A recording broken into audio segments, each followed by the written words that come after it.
సంవత్సరాలు అయినానండి కొంతమంది జీవితంలో సంతోషం అనేది ఉండదు, సమాధానం ఉండదు.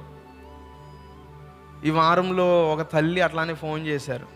మన మెసేజెస్ చూసి యూట్యూబ్లో వారి భర్త గారు పోలీస్ డిపార్ట్మెంట్లో ఒక ఉన్నతమైన స్థాయి అధికారి.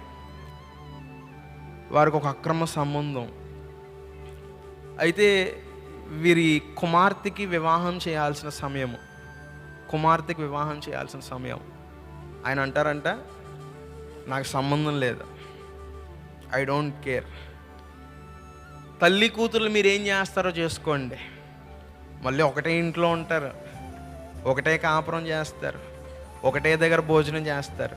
పెళ్లి టాపిక్ వచ్చినప్పుడు మాత్రం సంబంధం లేదు నాకు అని అంటారంట ఆయన, జిల్లా స్థాయి అధికారి. మరి వాక్యం చూసి ఫోన్ చేసి, నాన్న చాలా చిన్నోడు నువ్వు, అయినప్పటికీ మీతో చెప్పుకోవాలనిపించింది, చెప్తున్నాను, ప్రార్థన చేయండి.